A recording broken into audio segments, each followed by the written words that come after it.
Hey there guys, what is going on? Today we are back with another episode in our new series of taking a look at every single weapon in the game and giving a best class setup in my opinion for each weapon in this game, as I said already. Today, as I mentioned in the previous episode, we are taking a look at shotguns, and shotguns are probably my favorite class in this game. Like, class of weapons, basically I just love the shotguns. They make you have to play in a specific way. Like, you can't just run around out in the open and stuff like that. You have to play near cover, play near walls and stuff like that, play around close quarters. It's really, really interesting most of the time. So if there's a shotgun in most games, I will typically give it a shot and run with it and have a good time.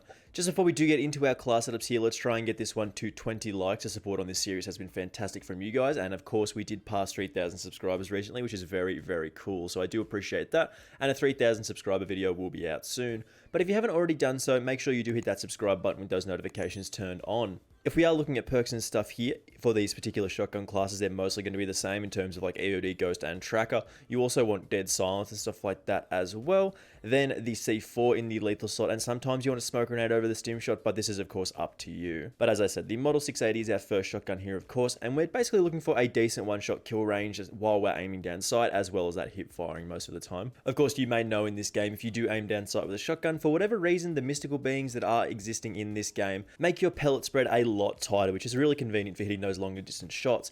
In terms of our class setup here, we're taking the choke in the muzzle slot to increase that tighter pellet spread and give us the most damage range possible. Normally we would look at the Forged Tack Marauder, but I feel like we don't get as tight of a pellet spread with this particular option, so we're going with the choke here just to make that pellet spread as tight as possible. In the barrel slot, we are looking at the XRK 18-inch Liberator barrel for that damage range and a tighter pellet spread again, while not reducing our aim down sight speed and movement speed significantly enough with that 30-inch Sport barrel, because this is a bit big and it does decrease our aim down sight speed like significantly, as well as our movement speed. With which a shotgun, we want to be moving around very, very quickly a lot of the time. We of course want the 5mm laser for that hip fire accuracy and sprint to fire speed. Being able to hip fire this shotgun is most of your kills. Like, most of the time you're going to be running around a corner and stuff like that, somebody will jump out and you just blast them away.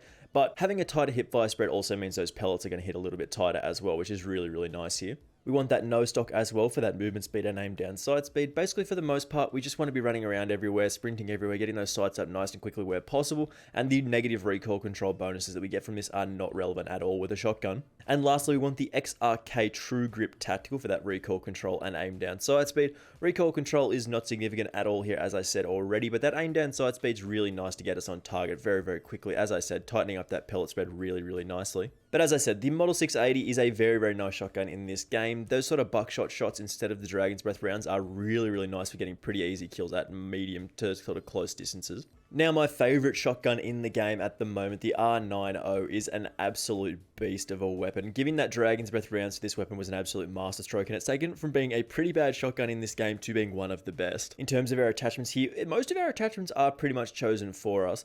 The choke and the Forged Tack Sentry both increase our damage range and give us a tighter pellet spread, which is really, really convenient when you do compare it to the other options that we do have. The Monolithic Suppressor does increase our damage range, but it doesn't tighten up our pellet spread, which is exactly what we're after.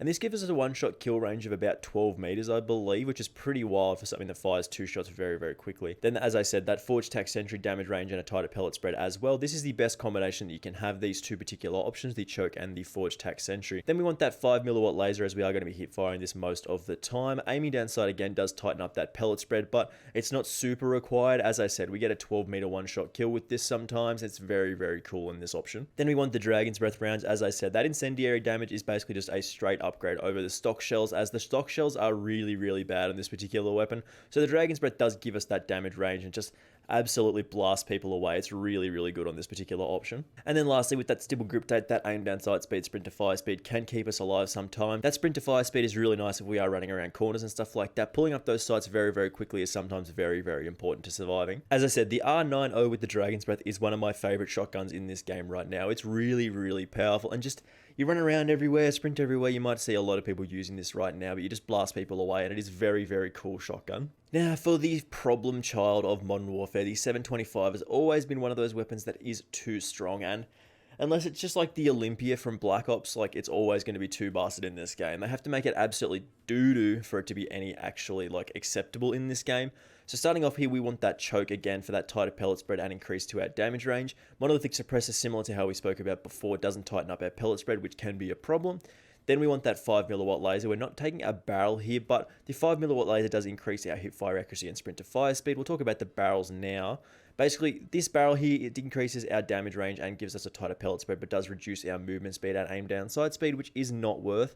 The sawed-off barrel was an absolute beastly option and made it very, very easy to just kill people from hip firing. It was pretty goofy. Then they did nerf it. It's still an okay option, but I think taking no barrel is probably a better option than this now. In the stock slot, we do want the sawed-off stock, of course, for that movement speed and aim down sight speed. Being able to sprint around everywhere is really, really powerful with this particular shotgun, and we need to move quickly in between cover while we are reloading and stuff like that, as the 2 shells can sometimes get us killed if we don't have sleight of hand, which is our perk. Of course, that reload quickness gives us a reload time of about a second with the 2 shells, so we get 2 shells into the gun in about a second, which is really strong. And then lastly, we do want that Tempest Slim Grip, which is basically the same as the Stipple Grip Tape. Of course, that aim down sight speed, sprint to fire speed for a shotgun's really, really nice. You're getting those sights up nice and quickly where possible, of course. Tightening up our pellet spread is really, really nice with this particular option and gives us great damage range here. Of course, the 725, as I said, is still a problem in this game. You just run around everywhere, blast people away, but it's going to be even more of a problem when they do drop the Dragon's Breath slugs on this bad boy. It's going to be pretty goofy for sure.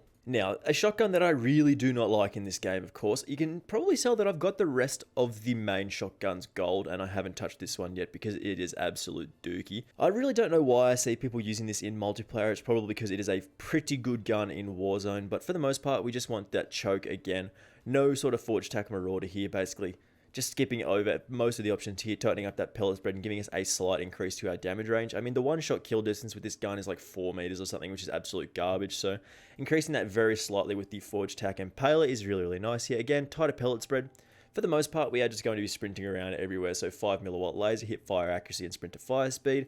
And then those 12-round mags to increase the amount of bullets that we can fire. I believe we have an 8-round mag by default, which if you are spamming this can be a little bit short sometimes. The 25-round drum mag is pretty goofy and can be used on like shipment and stuff like that, but man, like, you do not need this in a normal game because it does make us very, very slow in terms of our movement speed and aim down sight speed. Looks cool though, looks real cool. And then lastly, that Stipple Grip Tape, of course, for that aim down sight speed and sprint to fire speed. This shotgun is really only usable in Warzone. Outside of Warzone, it's real bad. Like, you get it in Warzone and you get it in shipment because you can just spam at those really, really close distances. And outside of that, it's just bad. I really don't like this shotgun at all. And last but not least, the VLK Rogue here, of course, is probably the second best shotgun, third best shotgun in the game next to like the R9 and then the 725, of course. Definitely one of my favorite weapons in this game. It's really, really goofy. I just love it so, so much. Again, Dragon's Breath really carrying it here. An upgrade over the stock shells with that incendiary damage, increasing our one-shot kill to really sort of good distances instead of bad. Stipple Grip Tape, of course, for that aim down sight speed and sprint to fire speed. Many of you may know that the VLK Rogue was really, really bad when it first did come out, and now it's actually a really good weapon in this game. The Forged Tack Marauder here, of course, sound suppression, damage range, and a tighter pellet spread over the choke here, as this does give us the most damage range and tightest pellet spread possible. Then we do want that 16-inch Warlord barrel for, again, that damage range and a tighter pellet spread. We could take the Tsar barrel, but this does decrease our movement speed significantly, which is not really worth it for a shotgun we're sprinting around with a lot of the time. And then rounding out this with the 5mm laser here, of course, hip firing most of the time is really, really strong with this particular weapon. I really do like the VLK Rogue. It's probably the third or fourth best shotgun in the game. It's a really strong option, super good at close range, and then those medium distances. It can struggle sometimes, but you can still do work with this. And now lastly, I did say that the other one was last, but this is like a little bit of an honorable mention. This isn't how you're supposed to use the 725, but if you are interested in quickscoping at all, this is a very, very fun class to set up and try and mess around with because quickscoping with a 725 is absolutely goofy. Starting us off here, we do want the Brownlee 32mm scope just because it is absolutely hilarious to pull up a scope on a shotgun. This does unlock the shotgun's true potential. Being a sniper sort of shotgun hybrid is really, really cool here. We want that Tempest Sport stock because that aim down sight speed. It looks kind of bad with the sawed-off stock. I mean, the sawed-off stock is probably the better option. I mean, you do lose a little bit of that aiming stability with this, but I mean, the aim down sight speed that we get from the Tempest Sport and the actual look of the shotgun, like, it doesn't look super bad when you do compare it to the sawed-off, which looks pretty terrible. And it's a more of a cosmetic change, so this is the option that we go with here. Sleight of hand, of course, to get those shells into the gun a little bit faster than previous. 1 second reload time of the 2 shells is really, really nice here. That Tempest Slim Grip as well for that aim down sight speed and sprint to fire speed. And then the slug rounds. Just increasing the damage range on this. You fire a single slug rather than like that buckshot, and it just takes out people from miles away. It's absolutely hilarious here. I love this particular option. It's probably not the best shotgun in the game by any stretch of the imagination. Like, it's probably not even a good option, but it is an awfully fun one in my opinion. So of course, a little bit of a shorter one here today as there is only 5 shotguns in the game. I mean, I really do like the R9, the Model 680, the VLK Rogue, and of course, the 725 are all good, and then that demonized sort of Origin 12, whatever it is really bad. I really don't like that one. The rest are okay though. The rest are really fun. So do try these classes out if you haven't tested them already, because they are loads of fun here. Thank you very much for checking this one out in this series. I do really like making these. I think the LMGs are next, and we'll jump into that as soon as possible. But if you haven't already done so, make sure you do hit that subscribe button with those notifications turned on, and I will see you in the next episode of this series or another video. Bye!